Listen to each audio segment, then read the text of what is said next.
Today we're going to be making Mango-Bonnet Hot Sauce. Let's get started. We began with some store-bought mangoes. I just went ahead and de-seeded and pulled the skin off of the entire box, and what wasn't used today will be used in our next recipe. I used 1.5 cups of the mango, and I didn't worry about chopping it or anything because later we're going to use the immersion blender to emulsify everything together.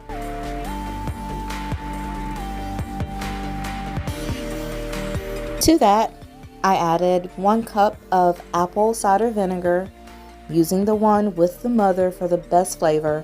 And although this is in a great value container, it's actually rags.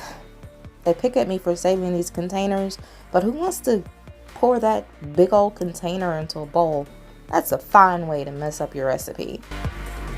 Okay, so we're gonna go with a little Caribbean flair by adding some ginger.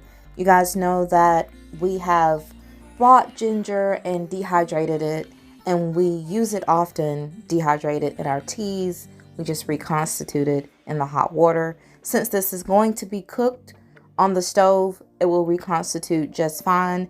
I just grabbed a handful. That's probably about a tablespoon of dehydrated ginger there. Next, we did a teaspoon of salt and a teaspoon of allspice. Ironic enough, our daughter was outside the day before and had done some weeding in our onion and garlic beds and accidentally had pulled up a few onions, which, as you can see, they don't look like they're doing very well anyway, but they still yield a nice onion flavor. So we brought those in, and you can see them here in the picture. I just cut off the tops and cut out the roots, washed good, and just chopped those up. It ended up being, I believe, about 1 cup.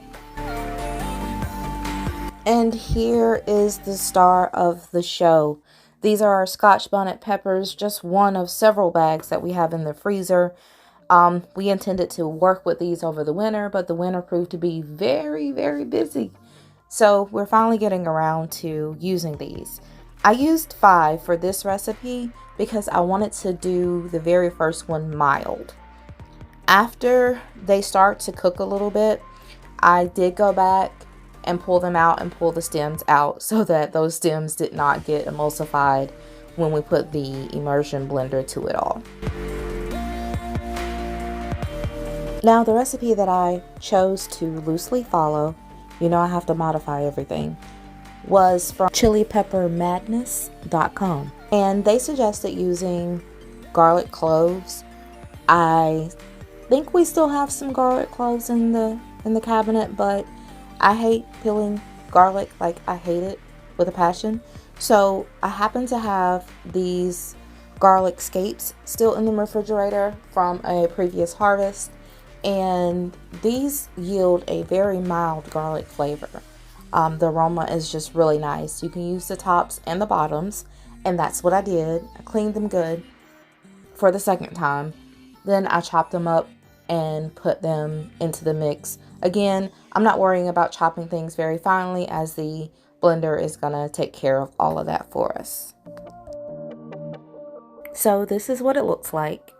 I brought it to a boil and then reduced it to a simmer. I let it simmer for about 20 minutes while I worked on getting the jars ready and some other tools that I'm gonna need, like my strainer.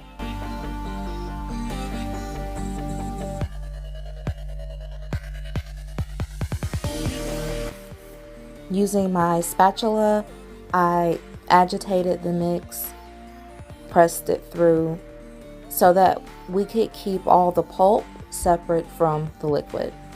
And that's what our liquid looks like. It is a little thicker than I wanted it, so I did go back and add 1/4 cup of water and 1/4 cup more of apple cider vinegar to dilute the mix to a proper consistency without diluting the flavor. So we're going to be using the 5-ounce Woozy hot sauce bottles. This is a really nice kit. It comes with everything you need to package up your sauce in a very professional way. It comes with the small filter, as you can see. It comes with the cap for a dripper, but it also comes with the shrink capsules. These give the bottles a very nice, polished, and professional look. These are going to make great gifts for our friends and family who like a little spice in their life, but also they're going to be released on our shop page at the end of the month. Stay tuned.